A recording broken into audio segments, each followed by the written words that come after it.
Subhanahu wa taala, dan mudah-mudahan sama-sama kita doakan untuk dosen kita tercinta Bapak Ishak, yang mana mudah-mudahan semoga Allah berikan keberkahan dalam hidupnya, dan semoga mudah-mudahan Allah mudahkan dalam urusannya, dan mudah-mudahan akhir hayat dalam keadaan husnul khatimah. Amin ya rabbal alamin. Teman-teman kelas Pak Ike yang sama-sama kami hormati, di sini saya ingin melanjutkan pembahasan daripada pelajaran minggu kemarin, di mana di sini kita akan membahas perkembangan tasawuf pada generasi kedua, teman-teman. Generasi kedua.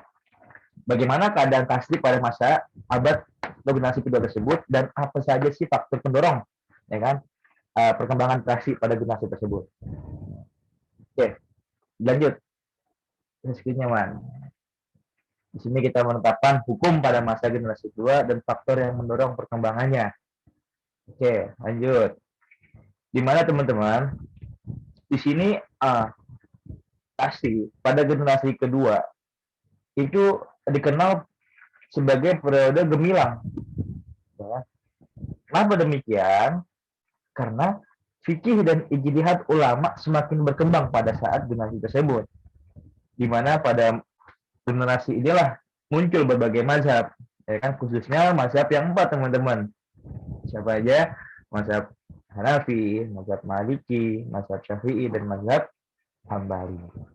Nah, pada masa ini pula kitab-kitab fikih mulai disusun tuh, ya kan?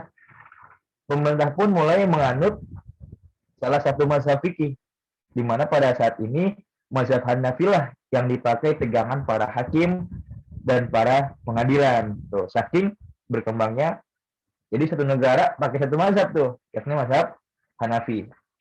Nah, di samping kesempurnaannya, ya kan, di samping kesempurnaan penyusunan kitab fikih dalam berbagai mazhab, dalam periode inilah, ya kan, disusun juga kitab-kitab usul fikih, teman-teman. Ya kan, seperti kitab Ar-Risalah yang disusun oleh Imam Syafi'i, ya kan, sebagaimana pada periode ketiga. Pada periode ini fikih ikhtilaf semakin berkembang. Kok bisa? Karena pendekatannya, gue kan dalam fikih tidak lagi pendekatan aktual di kala itu, tetapi mulai bergeser pada pendekatan teoritis.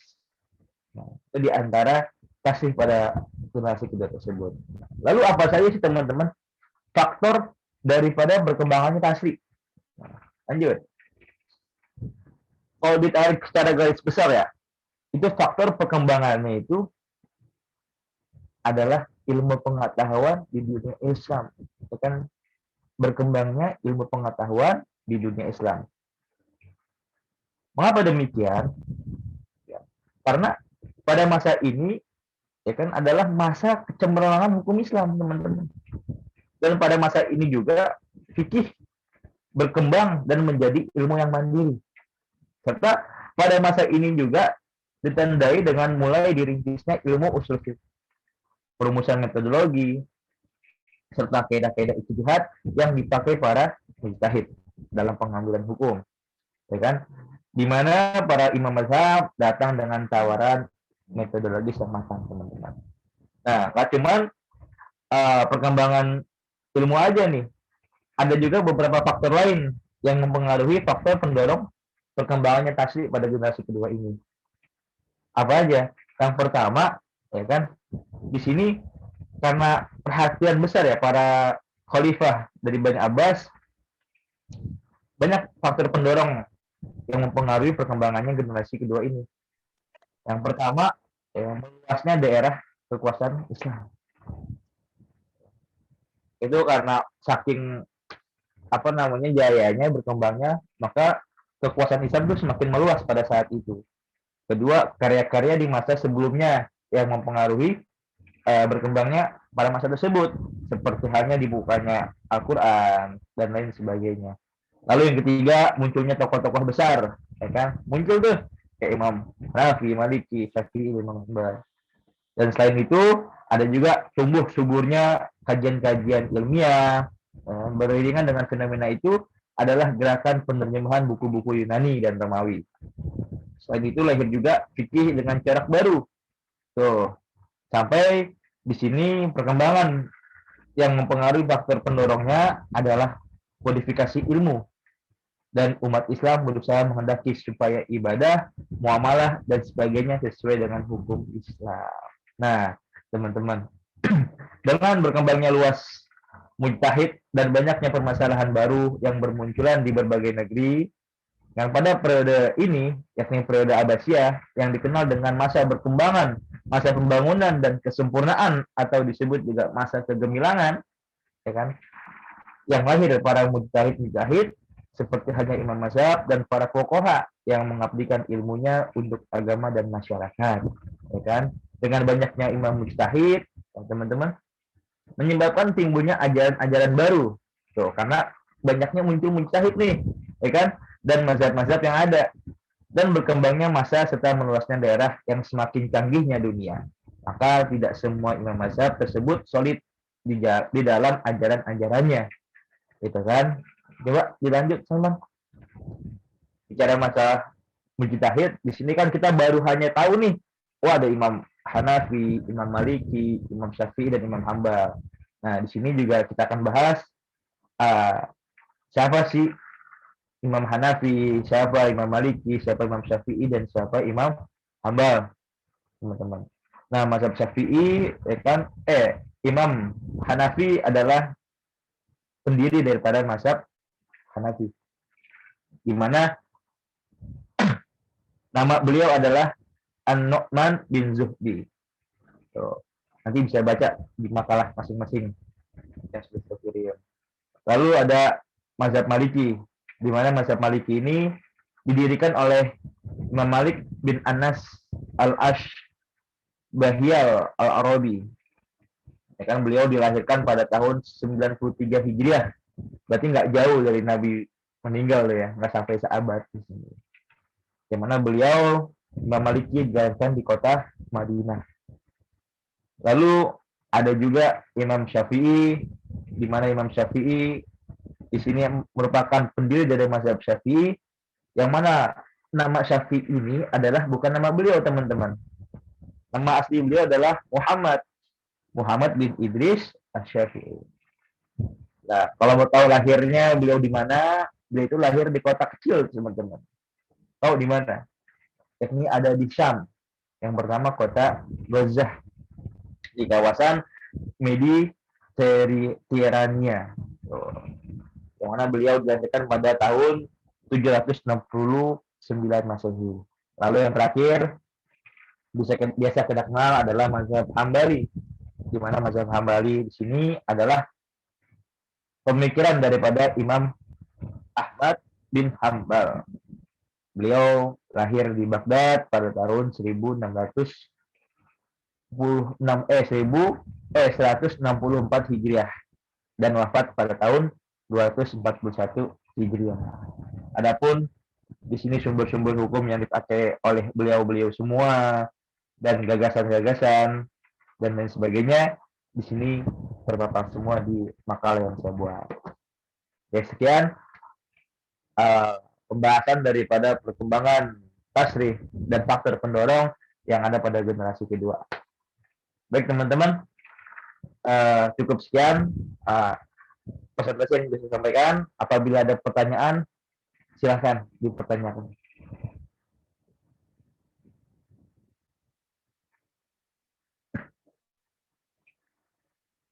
Bisa dilanjut ke pemakalah kedua dulu kali, sambil teman-teman mungkin bisa bertanya melalui kolom chat. Bagaimana, Saudara Adi? Boleh. Silakan. Bang Ilyas udah gabung Bang Ilyas. Boleh Bang Ilyas, silakan dilanjut Bang Ilyas. Izin, boleh bisa di share screen? Minta tolong dibantu. Ya, sebentar. Afwan, Ustaz.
Sebentar. Bagaimana Bang Ilyas?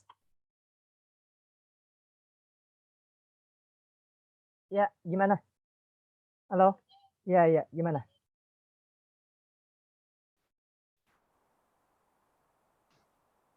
Apakah suara saya terdengar?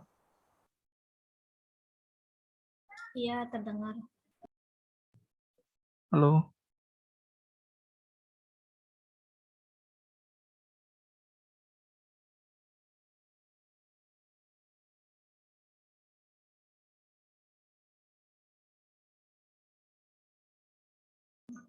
Ya, bismillahirrahmanirrahim. Assalamualaikum warahmatullahi wabarakatuh. Waalaikumsalam warahmatullahi wabarakatuh.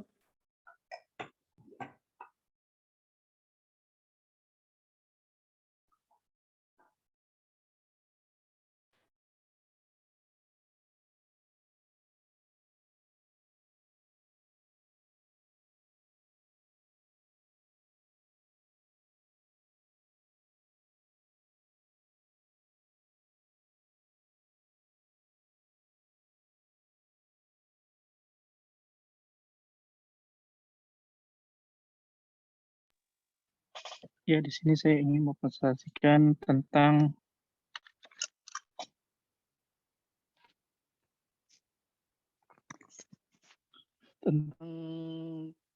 eh, perkembangan Tritahsyi dari abad 2 sampai ke abad 4 serta perkembangannya. Kita ketahui bahwa pada masa Tabi'in pada awal ke abad kedua sampai dengan pertengahan abad keempat Hijriah terkenal di mana pada masa itu dianggap pada masa keaktifan atau era keemasan dalam bidang fikih, penyusunan ilmu pengetahuan, serta banyaknya para mujtahid dan timbul perkembangan mazhab-mazhab fikih yang dimana istilah fikih-fikih tersebut itu diuraikan atau disebut sebagai penjelasan-penjelasan dalam hal keilmuan yang baru, di mana para abad itu dikenal sebagai abad era Abbasiyah, di mana abad itu memberi perhatian yang sangat besar terhadap fikih dan fuqaha. Hal ini disebabkan dengan dekatnya para khalifah dengan ulama serta meminta fatwa pengarahan tentang fikih pada para fuqaha. Di samping itu juga abad ini juga menjadikan mujtahid dalam berkembang mengambil sikap ijtihadnya, di mana mereka itu bebas berpikir mengenai masalah-masalah yang baru hingga kondisi ini berkembang ke negara besar, terutama negara-negara Islam lainnya. Mereka itu para ijtihad itu berfatwa dengan ijtihadnya, kemudian dari hasil ijtihad tersebut maka timbullah aliran-aliran dalam mazhab. Mohon izin selanjutnya.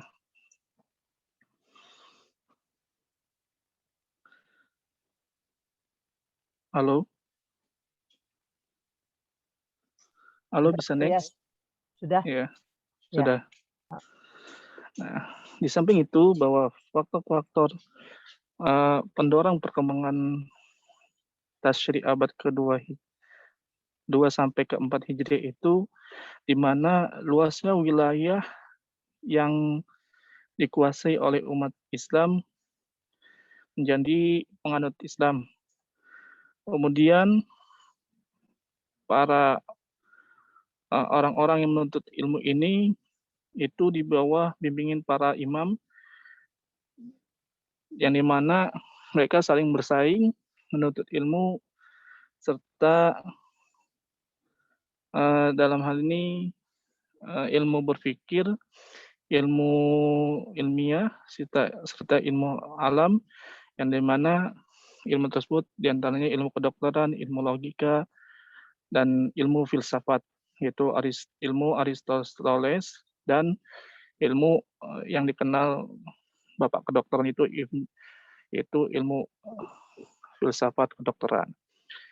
Dan pada abad ke-2 hingga 4 Hijriah ini, luasnya ilmu pengetahuan, di mana terjadi perdebatan-perdebatan yang setiap kelompok itu memperdebatkan hasil pemikiran sendiri, seperti memahami akidah, seperti memahami suatu masalah tentang hukum fikih, dan seperti ilmu hadis, yang dimana para fuqaha itu saling berargumen dan saling mengeluarkan pendapatnya,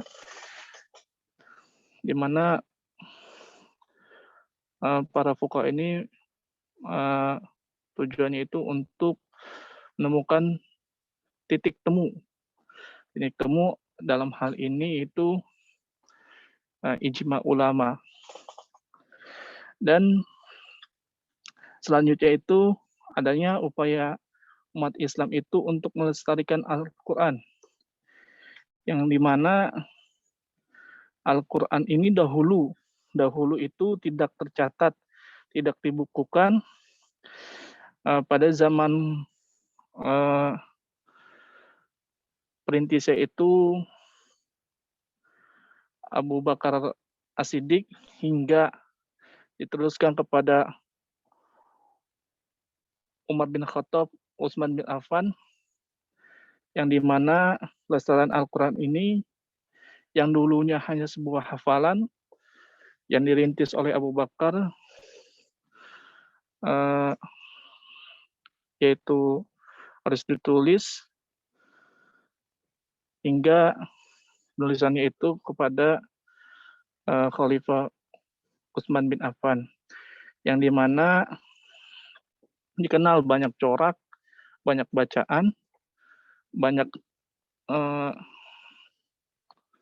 toriko atau cara-cara membaca dalam Al-Quran, yang dimana adanya 7 warna dalam memahami Al-Quran, yaitu adanya 7 qiraah yang dikenal, yaitu qiraah sab'ah. Selanjutnya, next.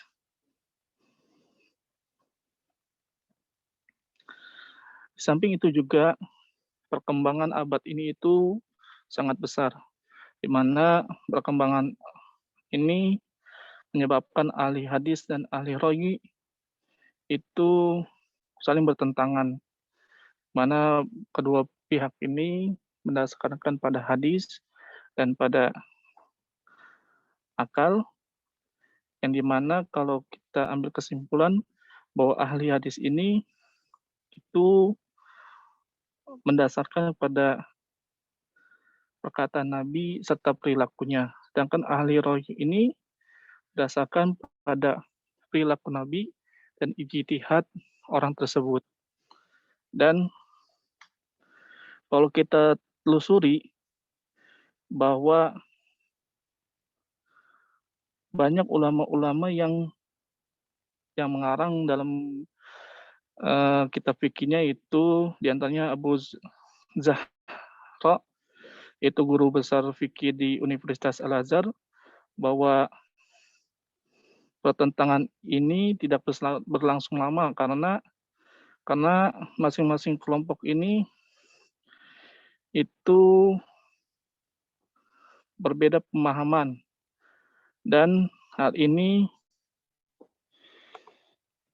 bisa dijadikan titik temu antara ahli royu dan masing-masing tersebut. Selanjutnya itu dalam hal ini bahwa perkembangannya itu sangat pesat, diantaranya itu kitab-kitab fikih. Next, kitab fikih ini ditujukan bahwa pada periode ini itu di mana mazhab fikih ini berkembang pada zaman pemerintahan Daulah Abbasiyah, di mana Daulah Abbasiyah ini menjadikan fikih mazhab Hanafi sebagai pegangan para hakim di pengadilan. Kenapa? Karena mereka memegang karena luasnya Imam Hanafi dalam ketelitiannya untuk menentukan suatu hukum. Dan di samping itu juga kitab fikih yang lainnya seperti Ar-Risalah yang disusun oleh Imam Syafi'i dan kitab-kitab fikih yang di mana fikih ini berkembang luas yang diperuntukkan untuk para rujukan ahli hukum, di mana penyusunan kitab-kitab fikih ini yaitu bertujuan sebagai sumber yang dijadikan hukum serta sumber yang dijadikan pendapat, apakah pendapat ini sahih atau tidak, atau bisa diterima oleh akal atau tidak. Nah, pendapat para fikih ini itu titik temunya di situ antara ahli rawi dan ahli hadis. Selanjutnya,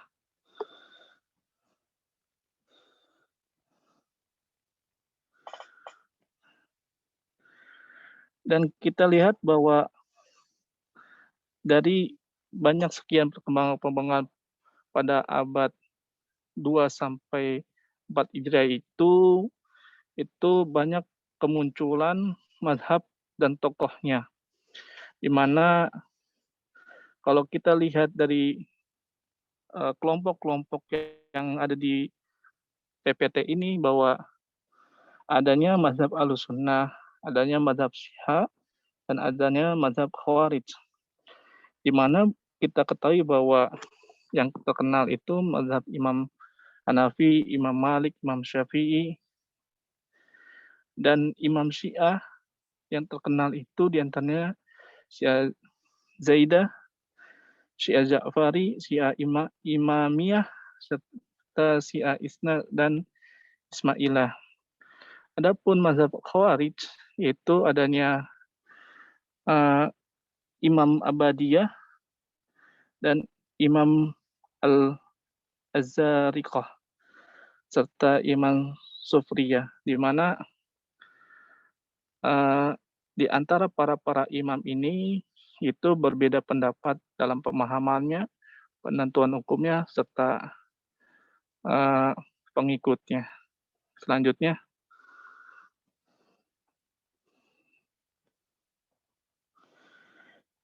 setelah itu kita ketahui bahwa dari yang tadi disebutkan adanya mazhab-mazhab seperti Ahlus Sunnah, Syiah, dan Khawarij, maka setiap perkembangannya itu akan hilangnya sebuah mazhab. Kenapa? Karena adanya faktor ajaran-ajaran para imam tersebut, di mana adanya regenerasi dalam hal ini wafatnya para imam tersebut. Yang pertama faktor itu karena generasi di mana banyak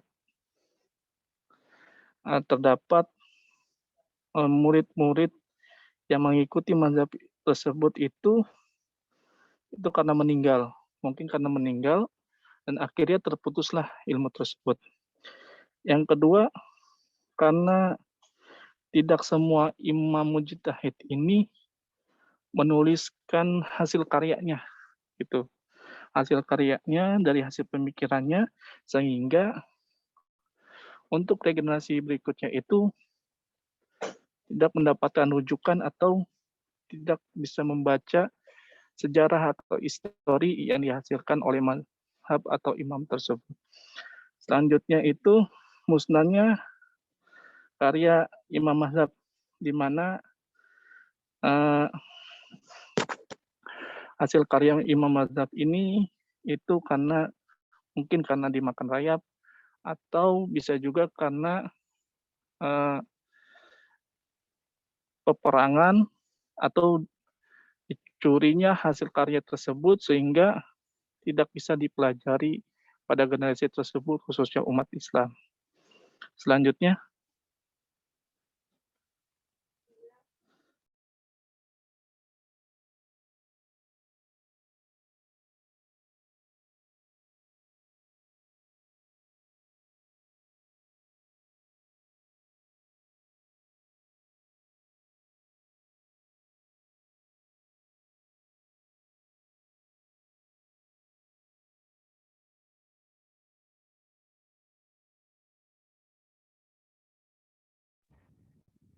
Oke, Bung Ilyas.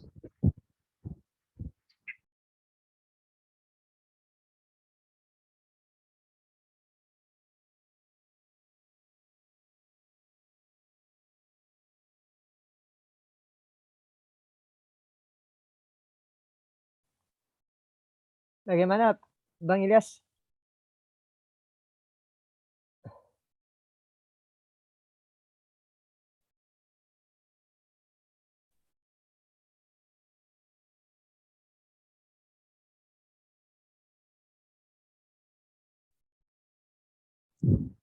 Itu masih 10 step lagi, Man.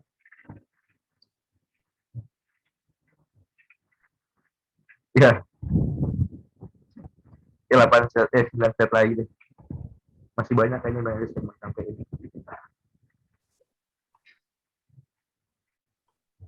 Oke, sambil menunggu Bang Ilyas untuk bergabung kembali, tadi jika ada pertanyaan untuk pemakalan yang pertama, Saudara Adi Nur Rahman, silakan bisa disampaikan oleh teman-teman secara langsung atau bisa melalui kolom chat Zoom.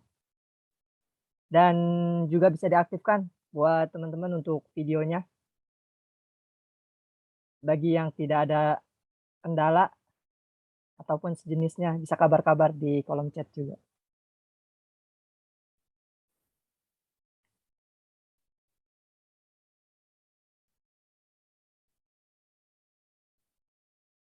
Infus.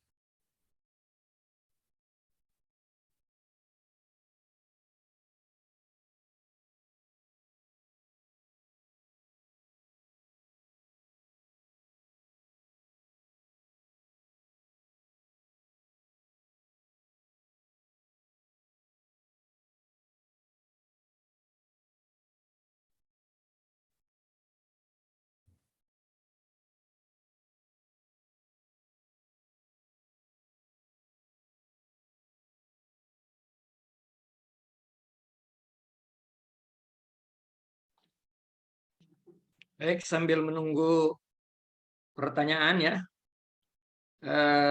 terkait beberapa makalah yang sudah disampaikan.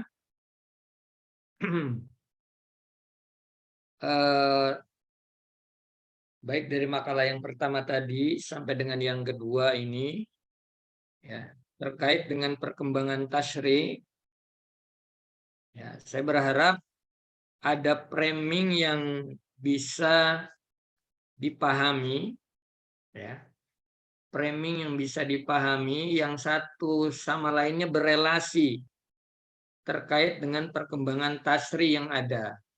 Ya, mulai zaman di mana tasyri itu berkembang pada masa Rasulullah Shallallahu Alaihi Wasallam, ya, dengan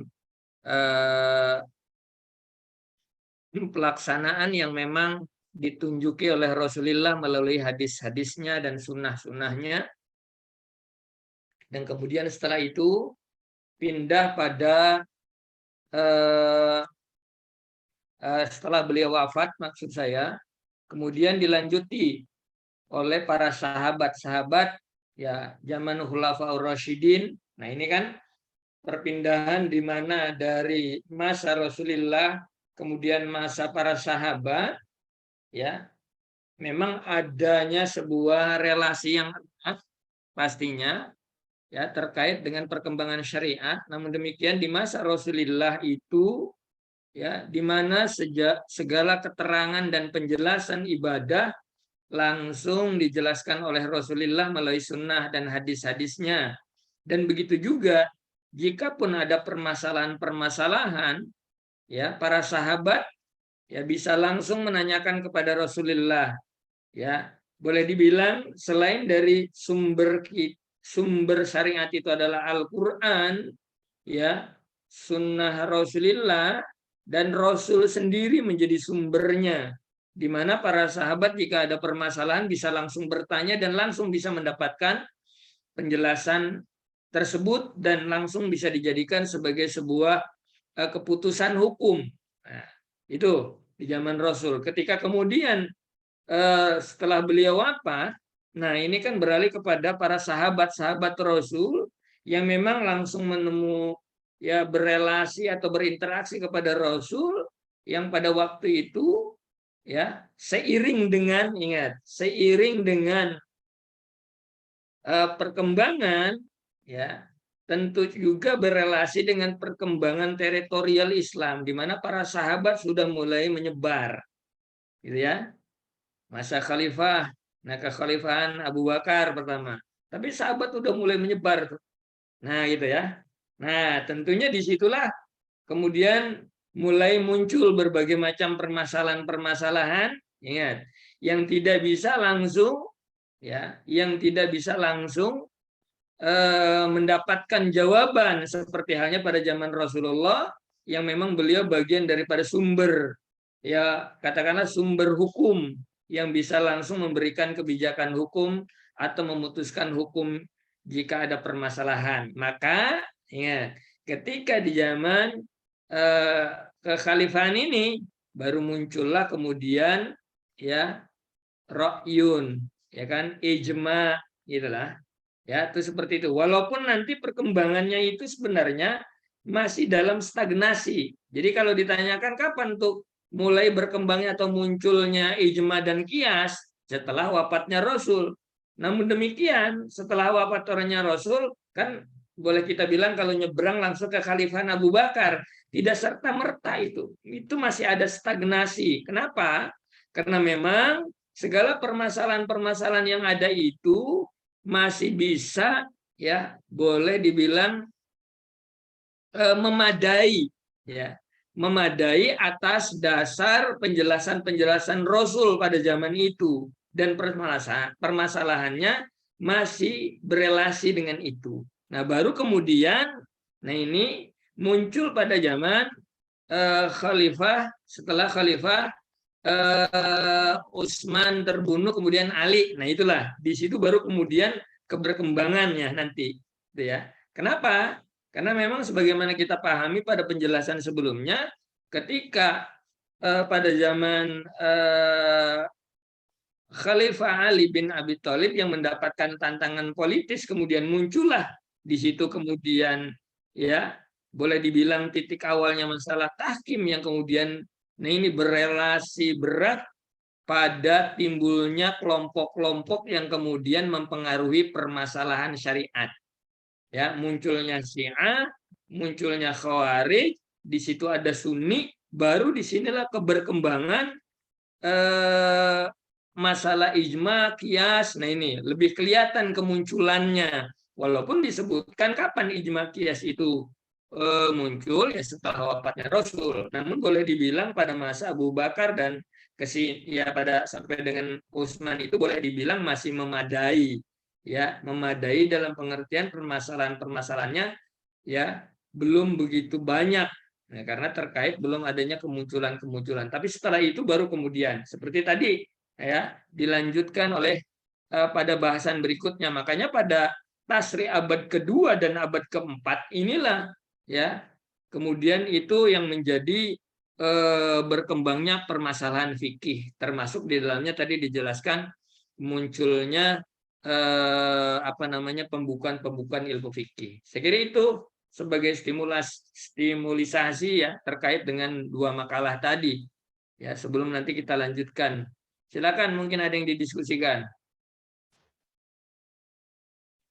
Gimana teman-teman? Padahal Saya ya, ada dipanggil. pertanyaan untuk kedua pemakalah kah?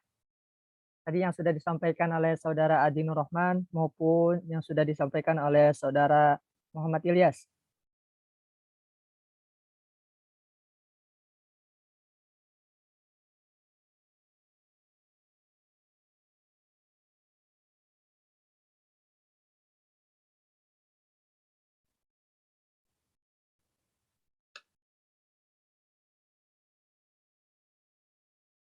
Oke, Saudara Adi hadir ya?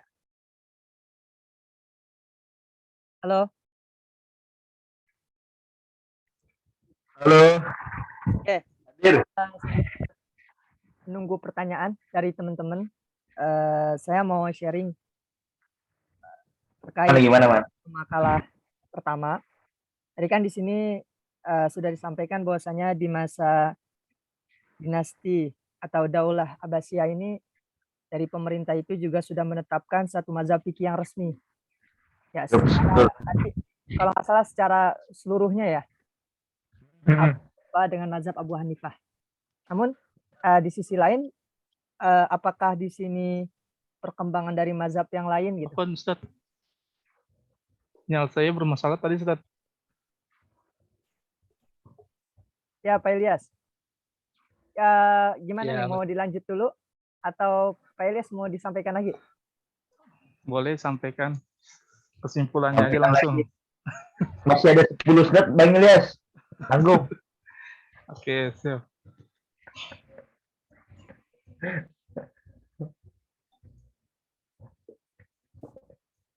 Ayo lanjut, Bang Ilyas. Kita simak dulu pemakalah kedua ya. Iya. Jadi faktor yang menyebabkan perkembangannya pertama pendapat imamnya itu dikumpulkan dan dibukukan.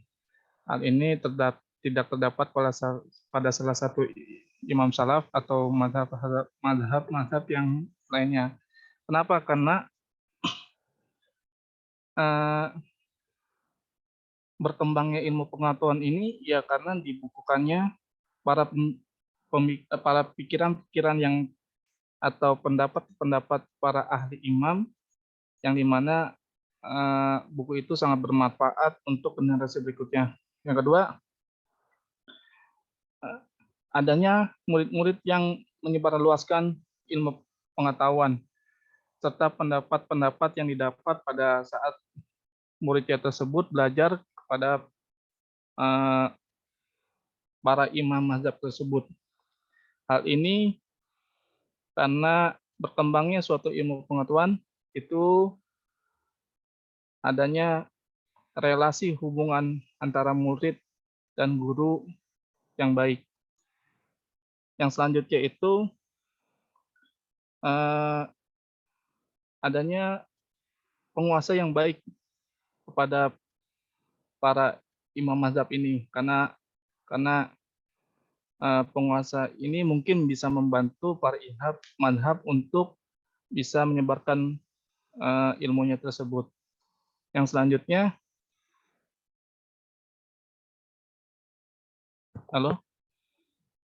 selanjutnya, nah di sini kita ketahui bahwa mazhab imam as-sunnah atau ahli sunnah ini yaitu yang tadi imam mazhab di mana perkembangannya imam mazhab ini beliau belajar dari tabi'in seperti Imam Atha bin Abi Robah dan Imam Nafi Maula Ibnu Umar. Karena Imam Atha ini memberikan ilmunya kepada Imam Nafi yang dimana adanya tersampainya ilmu pengetahuan yang diberikan kepada gurunya. Dan imam mazhab Nafi ini juga beliau menghasilkan sebuah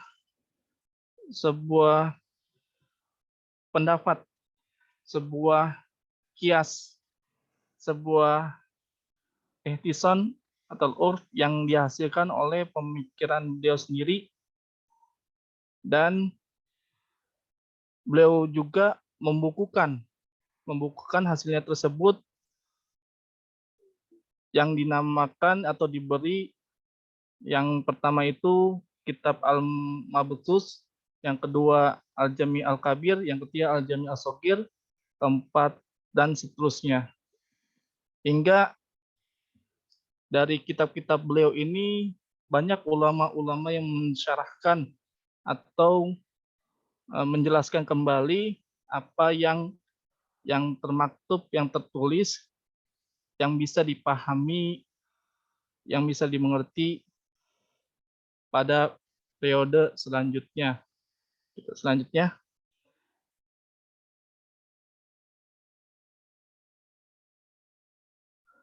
dari Imam Hanafi juga itu beliau juga mempunyai metode ijtihad, di mana metode ijtihad ini beliau mengambil dari sunnah, yaitu dari Nabi Muhammad SAW, serta merujuk kepada perkataannya sahabat, di mana perkataan sahabat ini menjadi tolak ukur dalam mazhab Imam Syafi'i ini, yang di mana pendapat tersebut bisa dijadikan hujah. Hujah itu yang akan digunakan untuk mengambil keputusan. Di antaranya itu bisa berupa lafadz am atau lafadz khusus, serta merujuk ke pendapat yang lebih kuat atau roji, di mana pendapat tersebut bisa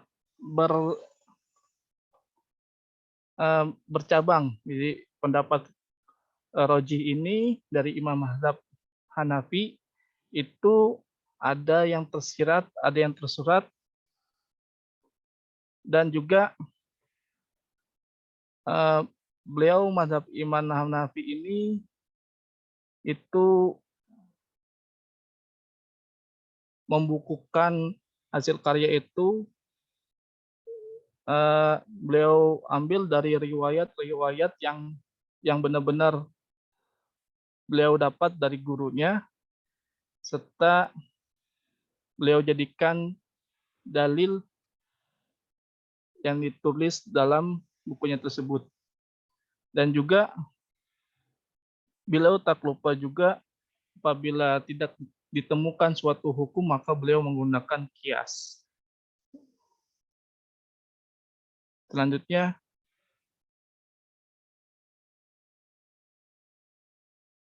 nah di sini kita lihat bahwa salah satu contoh ijtihad Abu Hanifah, salah contohnya itu benda wakaf masih tetap milik wakif. Kedudukan wakaf dipandang sama dengan ariyah, pinjam-meminjam, karena masih tetap milik wakif si penerimanya. Benda wakaf dapat dijualkan, diwariskan, dan dihibahkan oleh wakif kepada yang lain kecuali wakaf untuk masjid. Wakaf yang ditetapkan berdasarkan keputusan hakim, serta wakaf wasiat, dan wakaf yang diikrarkan secara tegas bahwa itu terus dilanjutkan meskipun wakif telah meninggal dunia.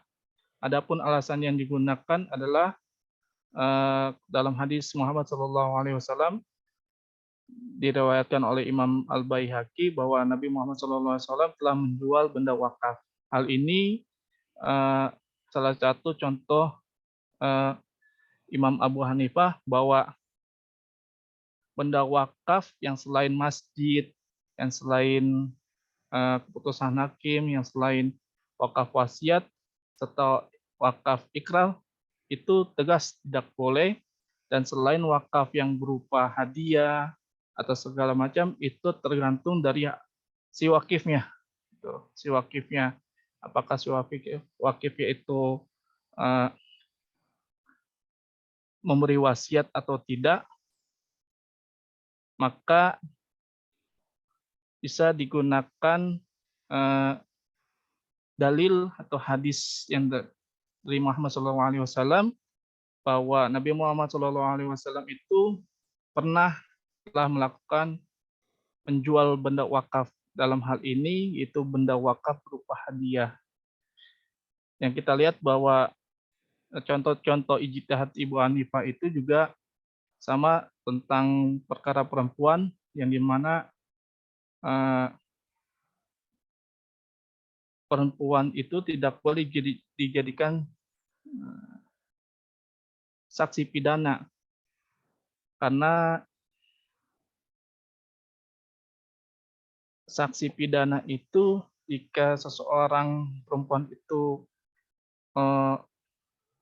memperkarai suatu pidana,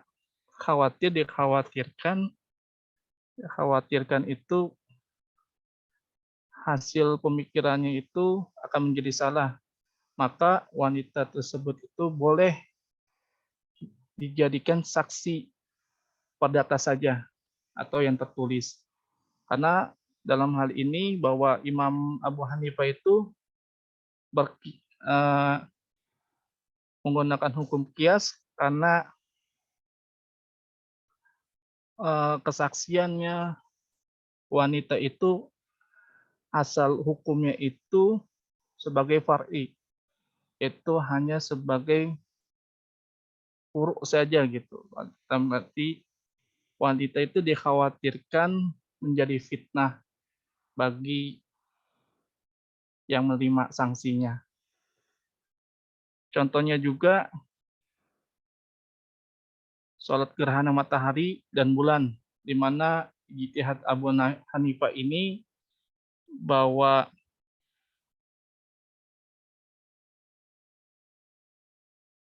sholat gerhana matahari dan bulan itu dilakukan 2 rakaat dan tidak dilakukan 2 rukuk dalam 1 rakaat. Jadi Imam Abu Hanifah ini mempunyai ijtihad bahwa sholat 2 rakaat itu sama, sholat gerhana matahari dan bulan itu sama dengan sholat 2 rakaat yang dikiaskan dengan sholat id. Selanjutnya,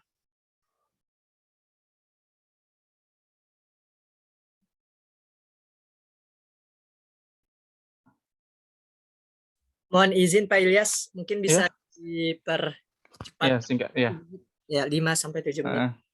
Sama juga sama Imam Abu Hanifah.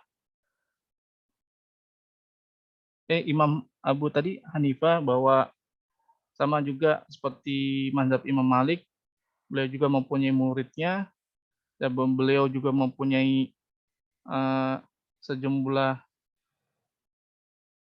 karangan-karangan hasil dari beliau. Yang paling terkenal yaitu kitab Al-Muwatta, di mana kitab ini merupakan pemikiran-pemikiran dari dan usul Imam Malik.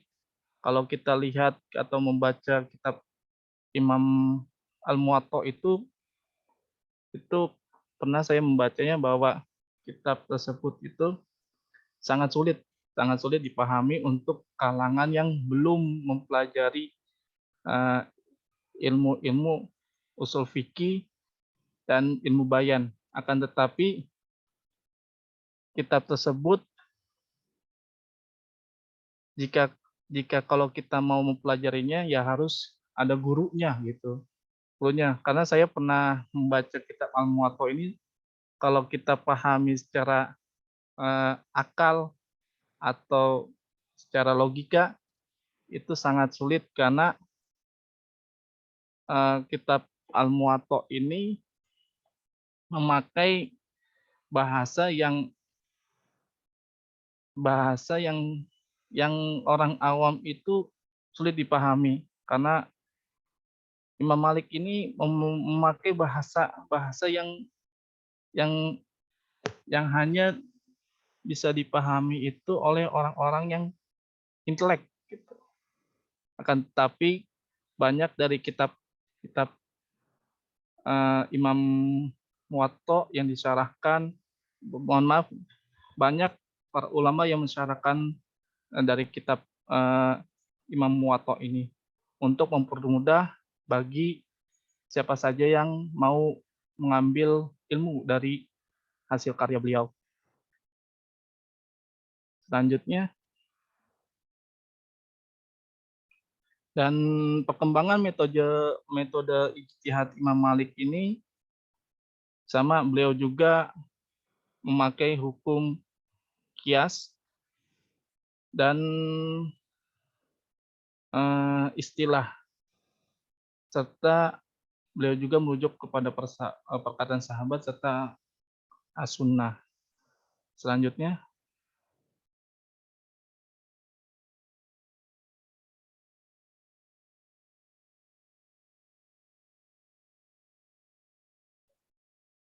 bisa next untuk itu.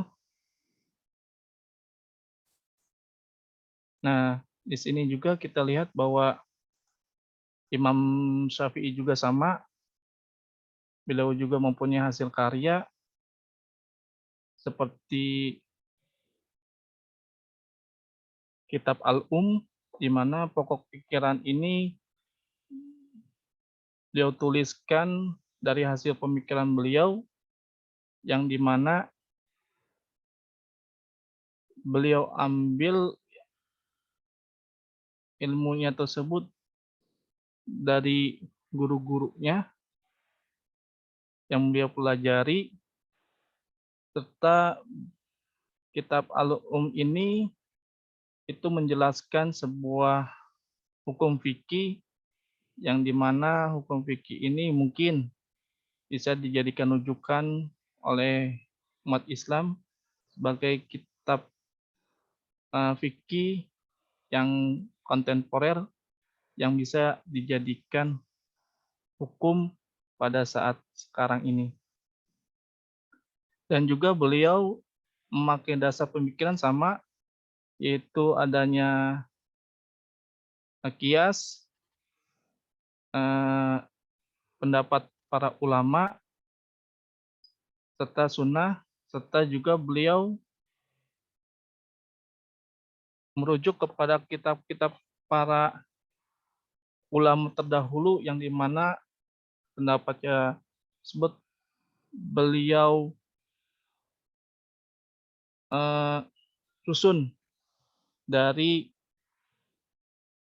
mana asal muasalnya suatu hukum tersebut, seperti contohnya masalah tentang wudhu, bahwa wudhu itu menurut pendapat imam ini seperti ini, pendapat imam yang kedua seperti ini, pendapat imam ketiga yang seperti ini.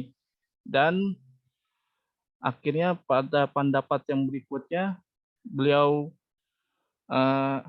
berikan pendapatnya dalam kitab Al-Um ini bahwa wudhu adalah sebagai berikut ini dan hukumnya seperti ini. Dan Imam Mazhab Syafi'i ini beliau sangat juga arif dalam memberikan hasil pemikirannya, karena apabila terjadi suatu masalah di daerah beliau tinggali, maka beliau melihat masalah tersebut dan beliau rujuk dulu kepada Al-Quran dan As-Sunnah, baru tidak dapat dari Al-Quran As-Sunnah, beliau ijtihad dan tidak dapat kan juga hukum tersebut, beliau akhirnya mengkiaskan supaya bisa dijadikan patokan ukurannya sama dengan hukum yang berlaku pada saat, maksudnya itu beliau mengkiaskan itu supaya ada titik temu permasalahan yang ada pada saat itu. Selanjutnya. Baik. Dipersingkat Bang Ilyas. Iya, siap, Ustaz. Jadi metode ijtihad mazhab Imam Syafi'i ini yaitu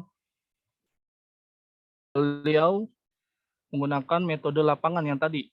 Metode melihat suatu umat atau masyarakat yang beliau tinggali, apabila terjadi permasalahan, maka beliau teliti dulu itu dulu sampai benar-benar beliau bisa istikharah dalam menetapkan suatu hukum tersebut. Dan juga beliau memakai metode dialektika, di mana beliau tersebut sangat pandai untuk bisa mengemukakan pendapatnya terhadap hukum tersebut, dan juga beliau berhati-hati dalam menetapkan hukum tersebut, yang di mana beliau pikirkan dari hasil sunnah, Al-Quran, serta pendapat ulama, serta beliau kiaskan supaya khawatir jika apa yang beliau sampaikan itu akan digunakan oleh umatnya tersebut. Selanjutnya, sama juga Imam Hambali juga mempunyai guru, mempunyai karangannya juga, di mana Imam Hambali ini lanjut next itunya, mempunyai sumber hukumnya juga dibangun dari sunnah, Al-Quran, serta fatwa para ulama, dan gurunya yaitu Imam Ahmad, yang dimana beliau ambil pendapat Imam Ahmad yang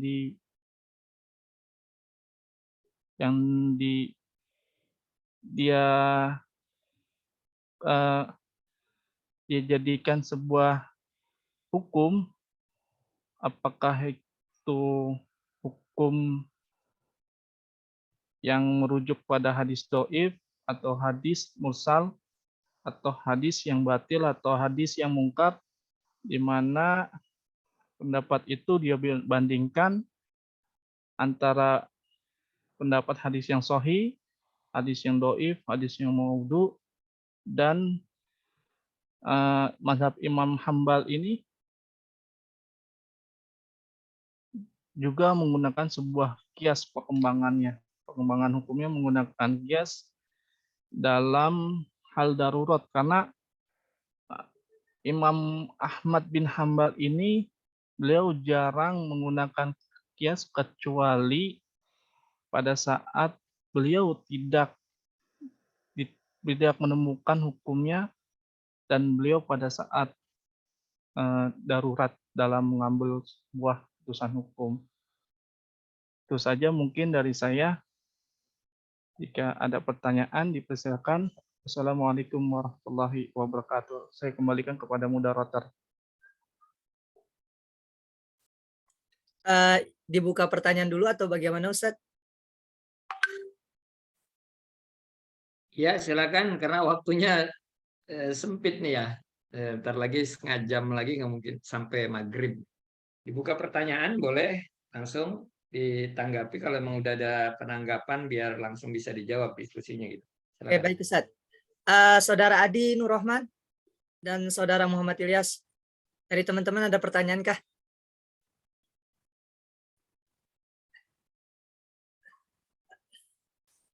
Baik, mungkin saya ingin bertanya sambil menunggu teman-teman yang lain. Tadi terkait pertama dari pemakalah pertama, Saudara Adi hadir?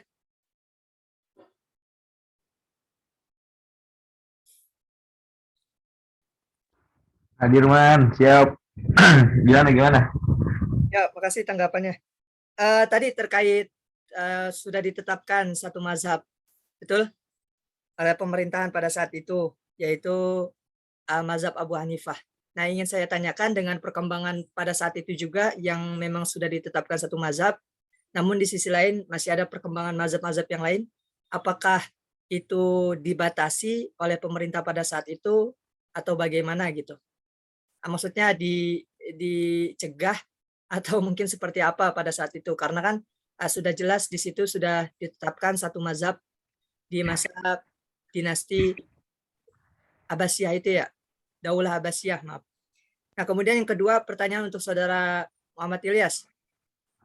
Tadi kan ini kan terkait dengan tasyri ya, penetapan hukum tadi mulai di abad 2 sampai 4.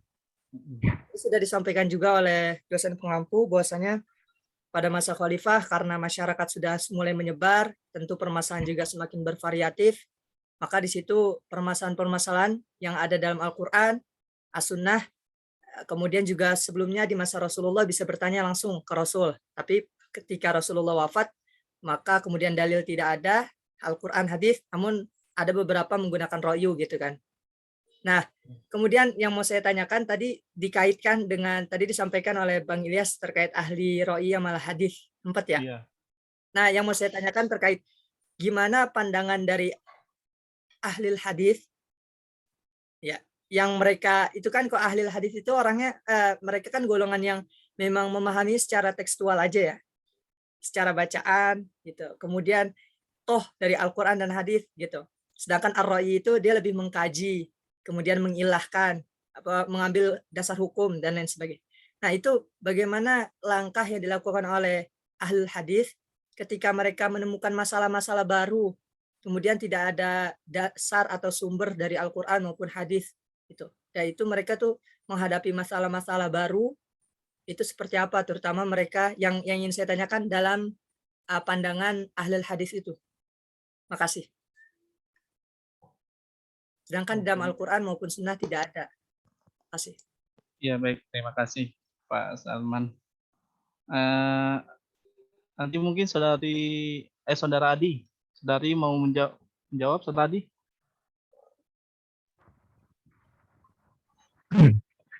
Ya, untuk saudara Salman ya. Di sini bukan ada keterbatasannya gitu. Kalau saya tangkap ya walaupun saya nggak hidup pada zaman saat itu, ya mungkin yang saya tangkap begini, saudara. Di situ kan ditetapkannya mazhab Hanafi, ya kan menjadi mazhab yang ditetapkan oleh suatu negara. Karena bahkan para hakim dan pengadilan pun menganut mazhab Hanafi berpatokannya. Kenapa? Mungkin saat itu mazhab Hanafi yang di awal-awal, man. Karena kan di sini masa di mana pembangunan Islam mulai berkembang. Otomatis di sini mazhab yang di awal adalah mazhab Imam Hanafi. Karena rentannya jauh tuh. Imam Hanafi ke Imam Malik jauh. Bahkan Imam Malik sudah sepuh pun Imam Syafi'i masih kecil gitu. Karena itu ya di sini bukan yang keterbatasan. Mungkin yang dikenal waktu itu saat itu yang terpanjang dipakai mazhabnya dan ditetapkan adalah mazhab Hanafi. Adapun nanti ketika berkembangnya semakin luas wilayah Islam dan semakin maju perkembangan teknologi karena saking canggihnya dunia, maka akan bermuncul banyak macam-macamnya gitu aliran. Yang tadi saya sampaikan gitu kan. Maka sebagian banyak mazhab yang muncul semakin banyak pula pandangan. Seperti itu, Mas. Ya, saya sambungkan lagi. Saya sambungkan gini, saya tambahkan jawabannya. Kalau yang tadi saya jelaskan tentang periode Abbasiyah gitu. Itu kenapa para penguasa gitu kan, para penguasa dalam hal ini adanya suasana politik yang dimana hanya mengambil tadi satu mazhab saja. Kenapa nggak banyak gitu kan? Kalau kita lihat dari sisi perkembangannya, kalau untuk penguasa yang arif dan bijaksana, beliau menyikapi dengan kekhawatiran. Kenapa? Karena pada saat itu banyak ulama-ulama yang menjadi patokan para penuntut ilmu ini gitu. khawatir akan terjadi perpecahan dalam eh, para pendapat atau dalam memberikan pendapatnya di muka umum.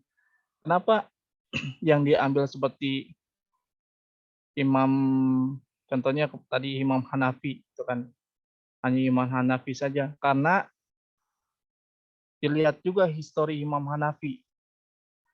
Imam Hanafi ini itu adalah sebuah ulama besar.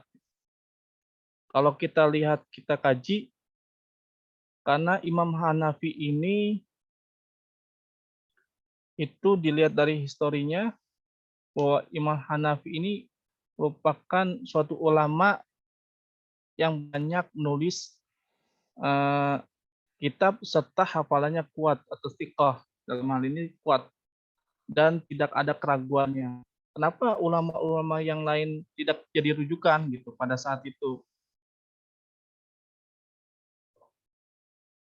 Khawatir pada saat itu gitu, pada saat itu terjadi perpecahan, terjadi pecahnya umat pada saat itu. Makanya para penguasa ini mengambil keputusan mengambil aliran atau pemikiran siapa yang akan dipakai. Kalau menurut saya baca sejarah pada saat perkembangan ilmu di zaman Khalifah Abbasiyah. Yang selanjutnya tadi pertanyaannya apa untuk Maaf, saya? Pak Ilyas, Bang Iya. khawatir malah tadi saya agak rancu mungkin dari jawaban. Kan tadi yang saya tanyakan terkait ditetapkannya satu mazhab oleh pemerintah pada saat itu Daulah Abbasiyah. Nah, pertama kalau dari segi waktu kan di makalah tidak disampaikan di tahun berapa itu ditetapkan. Catatannya cuma Daulah Abbasiyah. Daulah Abbasiyah itu kan lumayan luas tuh ya, dari abad kedua sampai abad keempat. Nah, sedangkan pada abad itu juga kan lahir tadi Imam Abu Hanifah. Imam Abu Hanifah kan kita sama-sama ketahui dari 80 Hijriah sampai 150 wafat. Imam Syafi'i 150 sampai 204 Hijriah. Kemudian Imam Malik, Imam Ahmad bin Hambal. Nah, sedangkan pada saat itu kan memang masih berkembangnya tuh seluruh imam mazhab. Nah, pada saat itu. Nah, sedangkan tadi ditetapkan satu mazhab aja. Nah, yang saya tanyakan, apakah ketika ketiga mazhab yang lainnya itu kan itu masa-masanya berkembang juga di 2 sampai 4 Hijriah. Apakah itu dibatasi atau tidak? Terkadang kan pemerintah, maaf, ada segi politiknya ketika satu mereka mengambil, sedangkan yang lainnya ini diacuhkan, bahkan mau dihancurkan gitu kalau bahasa kasarnya gitu. Dibungkamkan gitu. Nah, makanya di situ saya ingin tanya terkait apakah dibatasi atau enggak tuh perkembangan untuk mazhab yang lain ketika pemerintah menetapkan satu gitu. Jadi kalau yang namanya kalau tadi terkait itu sudah jelas gitu ya, tadi disampaikan memang seperti itu para imam mazhab, pemerintah memang udah pasti ya para imam mazhab sikoh gitu. Seluruhnya pasti seperti itu. Makanya mereka bisa dijadikan rujukan dalam berpendapat karena sudah memenuhi kriteria yang memang harus dimiliki oleh seorang mufti, maksudnya menetapkan sebuah hukum. Gitu. Ya, makasih Pak Ilyas. Ya. Jadi mungkin itu aja tambahan dari saya. Pertanyaannya tadi, yang tentang ahli roya ya. Ya, ketika terutama ahli hadisnya Bang Ilyas, ketika menemukan masalah gimana tuh? Sedangkan mereka hanya kaku kalau bahasa kasar. Kalau menurut pendapat saya gini, pada saat dulu gitu, karena saya juga kalau pada saat dahulu imam hadis, ini kan imam hadis yang memakai metode as-sunnah dan hadis gitu kan. Mohon maaf, ahli hadis memakai Al-Qur'an dan as-sunnah gitu kan. Dan Imam Ra'yu itu memakai sebuah ijtihad serta qiyas. Kalau dulu menurut saya banyak sih perpecahan gitu, pertentangan. Makanya mungkin saya salah keliru ya, mohon dibenarkan gitu. Dalam hal ini, kalau yang saya lihat itu pada titik temunya itu pada saat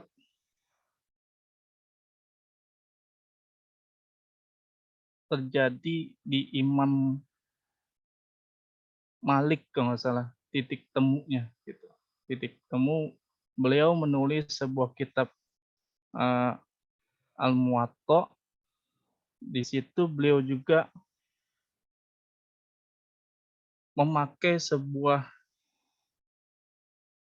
pendapat ijtihad dengan akal ya gitu. Kalau menurut saya sih mungkin pada saat zaman para sahabat itu mungkin banyak yang bertentangan gitu, bertentangan akhirnya kan adanya politik-politik gitu kan, yang dimana ahli ro'yu ini tidak bersebangan, kira pada pecah gitu kan.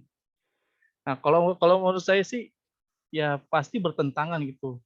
Masalah pada masa contohnya kalau untuk sekarang-sekarang kan kita ketahui bahwa udah ada nih gitu kan, udah ada pendapat dari Al-Qur'an, pendapat dari para sahabat, pendapat dari ulama gitu kan, yang dihasilkan ijma ulama. Kalau untuk dulu, kalau menurut saya itu banyak perpecahan, pertentangan gitu. Ketemunya itu yang saya baca itu mungkin pada saat Imam Malik menggunakan apa namanya, sebuah kias yang akhirnya tersebarlah gitu. Kalau nggak salah mungkin bisa dibenarkan juga kepada Pak dosen, gimana kalau nggak salah saya belum sampai baca sampai situ Pak dosen, karena dulu itu yang saya baca itu banyak pertentangan-pertentangan, dulu itu nggak ada titik temu gitu. Titik temu akhirnya ya sampai zamannya Imam Mazhab Maliki itu baru tuh ketemu tuh beliau memakai kias gitu. Oke, kias memakai akal, di mana nah dari kiasan itu menjadi sumber rujukan gitu. Mungkin itu saja yang saya ketahui gitu. Mungkin sedikit menambahkan Pak Ya Ilyas, boleh. nanti Ahlur Ra'yi itu mungkin kalau dalam pandangan saya tadi kan Bang Ilyas bilang ijtihad berarti terkait juga Iya. dengan kias. Heeh. Kalau saya pribadi mungkin di masa khalifah itu sudah mulai ada benih-benih ke ahli roi mungkin ya. Karena kan ketika Rasulullah wafat, kemudian masalah-masalah itu kan juga ada ya. Ada masalah-masalah baru sehingga para khalifah bisa mulai berpendapat dengan menggabungkan sebuah dasar hadis. Nah, kemudian dengan atau mungkin mulai mengkaji dari Al-Qur'an maupun As-Sunnah, kemudian yang kira-kira ini bisa dirasionalkan, itu sudah kalau menurut saya benih-benih dari ahli roi itu udah ada di situ gitu, di masa khalifah. Gitu. Jadi kalau ditetapkannya kias itu saya juga belum tahu literasinya apakah di masa tadi Ya, mazhab Malik. Malik. Saya belum tahu. Makasih Pak Ilyas. Iya, karena kalau yang saya lihat itu titik temunya itu dia di Imam Mazhab Maliki gitu. Karena beliau menggunakan kias, akhirnya dari penerapan yang ada di pemikiran tersebut yang beliau sampaikan ke murid-muridnya itu kan digunakan dan seterusnya, akhirnya berkembanglah sebuah pemikiran-pemikiran bertemunya antara sunnah dan sunnah dengan kias tersebut gitu. Ya, maaf ke belakang sedikit Pak Ilyas. Ya Tadi boleh. dengan al-hadis tuh, orang yang maksudnya dia cuman landasnya ke Al-Qur'an sama hadis, ibaratkan kaku lah gitu ya. Ada masalah yang datang. Nah, berarti intinya apakah kan mereka berarti nggak nemu solusi nih kalau mereka nggak menggunakan akal secara rasional ketika ada masalah baru, berarti kan dia nggak nemukan solusi nih terhadap masalah. Apakah mungkin mereka diem aja atau ya udah masalah diemin aja atau gimana gitu. Itu sih maksudnya pertanyaannya tadi terkait dengan ahli hadis. Karena kan mereka Nah dasarnya gitu. Itu yang saya belum temukan literasinya gitu. Literasi bahwa apakah beliau menetapkan hukum hanya sepengetahuan beliau saja gitu, memakai hadis, ya kan, pertama Al-Quran, dan juga sama nih alih royo, apakah beliau menggunakan pemikiran saja hasil itu, saya juga belum ketemu ini literasinya gitu. Oke, makasih. Ya itu saja. Dari teman-teman mungkin ada yang mau dilengkapi? Oke, jika tidak ada, mungkin ada penyampaian dari dosen pengampu terkait tadi yang sudah kami diskusikan.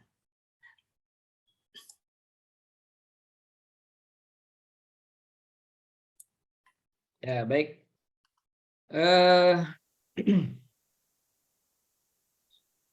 Ada beberapa hal ya, tadi sudah disinggung oleh rekan-rekan sekalian terkait dengan perkembangan tasri pada masa ini. Lagi-lagi memang irisannya tadi tidak kontras ya, seperti halnya tadi perpindahan dan peralihan masa zaman Rasul, kemudian para sahabat di kekhalifahan, ya, kemudian masuk ketika keberubahan setelah wafatnya atau terbunuhnya Imam Ali yang terpecah-pecah kemudian menjadi beberapa kelompok Syiah, Khawarij, dan Sunni. Nah, mungkin kapan ya terjadinya tadi atau munculnya kias itu, ya ijma itu, kan tadi sudah saya sampaikan bahwa memang pasca wafatnya Rasul. Betul sekali kalau memang benih-benih itu sudah ada, tadi sudah saya katakan juga benih-benih kias dan ijma itu sudah ada, hanya saja tadi saya sampaikan masih dalam kerangka hal-hal yang memadai ya permasalahan-permasalahan itu. Nah, kecuali kemudian ketika munculnya kelompok-kelompok tadi yang kemudian memunculkan kebijakan-kebijakan yang bersinggungan dengan syariat, gitu ya, yang bersinggungan dengan syariat. Nah, maka perkembangan tasyri ya sebenarnya sama dengan pada masa sahabat sebelumnya, yaitu para khalifah ya, khalifah sebelumnya mulai Abu Bakar kemudian sampai dengan ya Khalifah Utsman, itu sama ya. Ya artinya sifatnya masih implementasi ya, walaupun ada permasalahan-permasalahan tadi ya masih bisa terjawab pada hal-hal yang sudah dipelajari pada zaman Rasul, walaupun itu ada. Makanya kemudian baru berubah ya, yang kelihatan mencolok pada masa Khalifah Abdul Malik bin Marwan ya, di mana ketika kemudian ada perhatian ya, kemudian ada perhatian ya, ada ulama yang dikhususkan betul tadi ya, dikhususkan untuk memberikan fatwa ya, memberikan fatwa, memberikan keputusan atau diberikan tugas yang berwenang, fatwa ini halal, ini haram, dan sebagainya. Ini secara kepemerintahan, katakanlah kalau sekarang ini MUI mungkin yang berelasi dengan kepemerintahan ya. Tapi itu bukan berarti kemudian juga sebagai hal yang ditunjuk kemudian menafikan yang lain ya, menafikan yang lain gitu loh ya, ulama-ulama yang lain tidak juga ya. Tapi kalau kemudian ada bahasa apakah ada ya bersinggungan terkait dengan masalah politis, itu pasti ada, dalam sejarah nggak bisa dilepaskan, itu pasti ada ya. Tapi tidak kemudian disoroti ya seperti apa ya, tidak juga ya.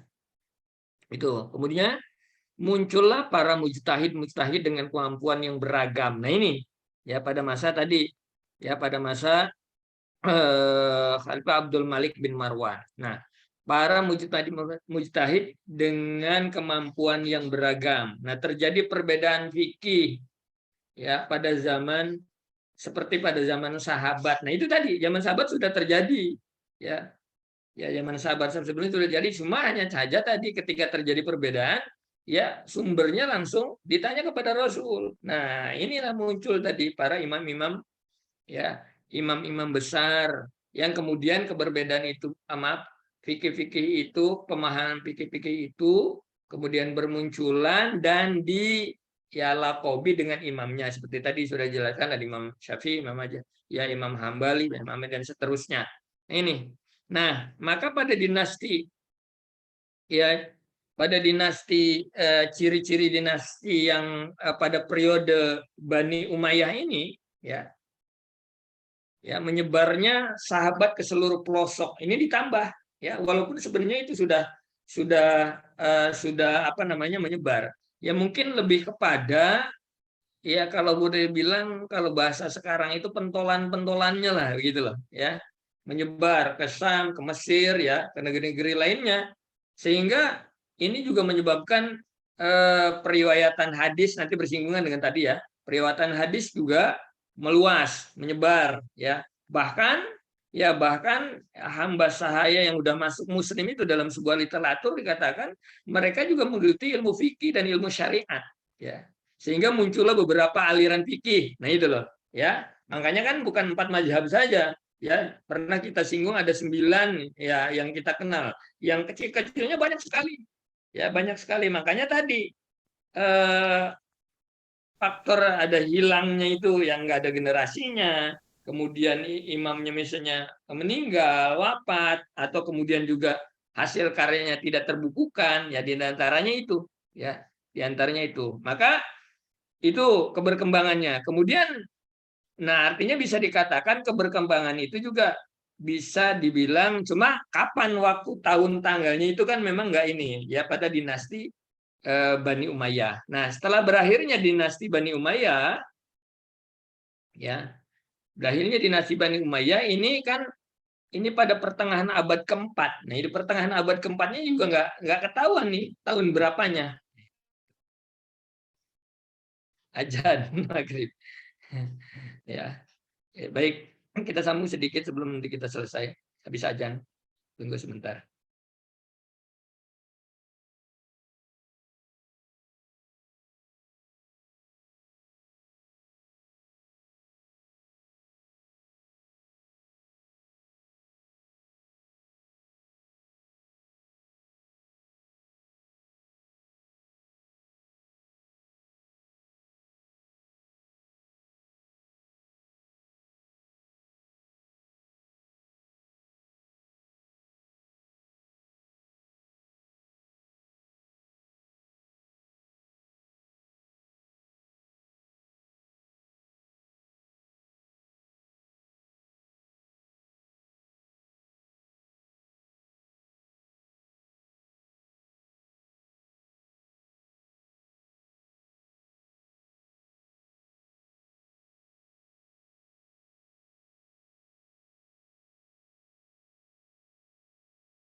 Baik ya, kita terus sebentar sedikit.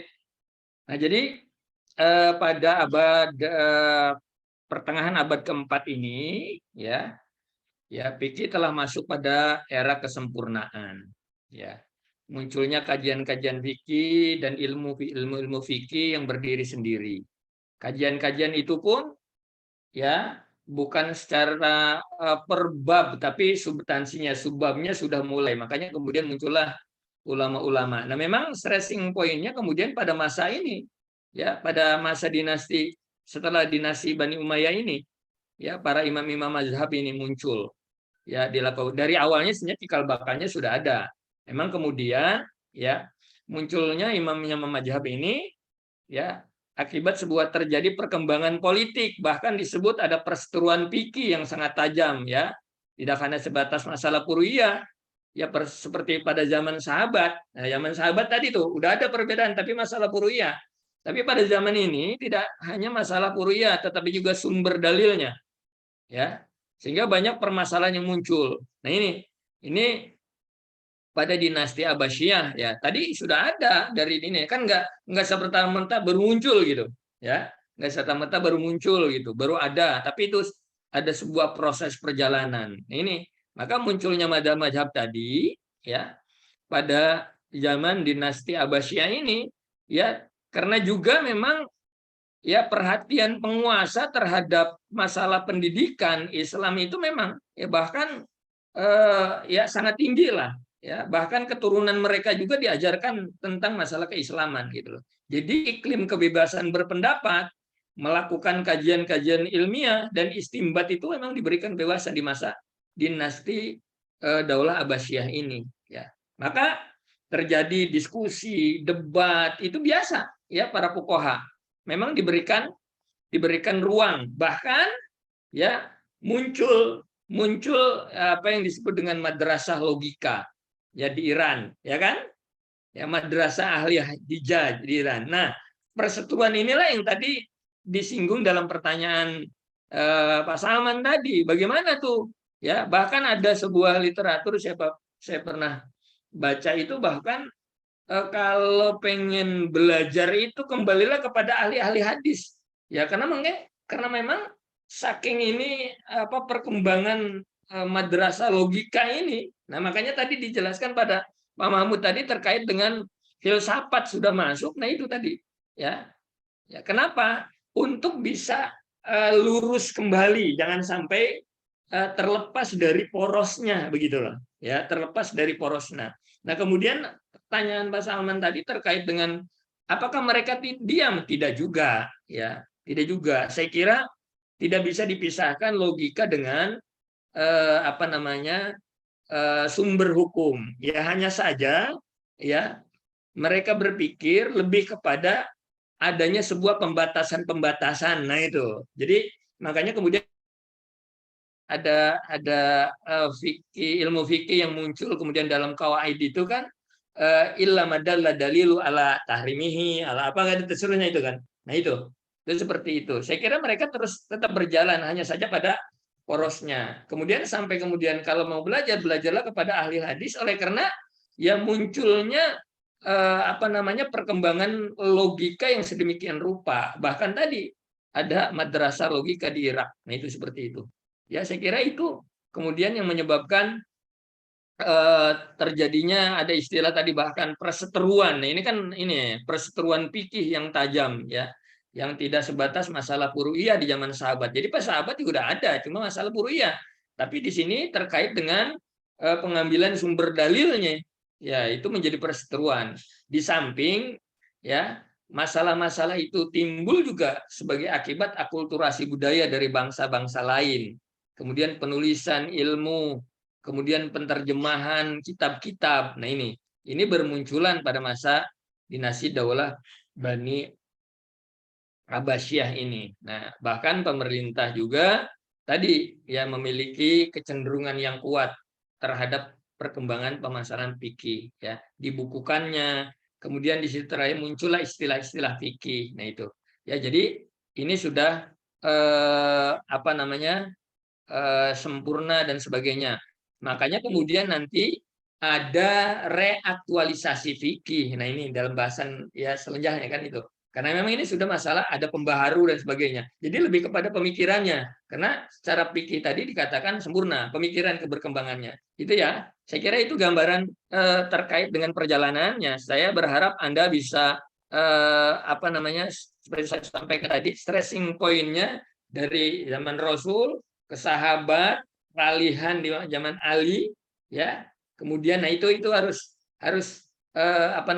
pointer-pointernya dipahami yang insya Allah nanti menjadi bagian kepemahaman Anda, dan itu nanti yang bisa kita korek pada akhir pembahasan perkuliahan kita. Saya kira itu semuanya, karena sudah maghrib ini, mohon maaf sebelumnya pertemuan-pertemuan sebelumnya saya tidak bisa bergabung, dan tolong nanti yang tidak hadir Pak Salman ya disampaikan di chat ke saya. Terima kasih semuanya, mudah-mudahan dalam keadaan sehat. Assalamualaikum warahmatullahi wabarakatuh. Waalaikumsalam warahmatullahi Waalaikumsalam warahmatullahi wabarakatuh. Terima kasih Ustaz. Baik, Ustaz. baik sama-sama semuanya. Pak Ilyas, bentar maaf. Ya, hadir. Makalah siapa yang buat Pak Ilyas? Kenapa? PPT. Kenapa? Enggak, saya nanya aja. Sendiri. Sendiri? Oh ya udah. Ya itu aja. Enggak, soalnya yang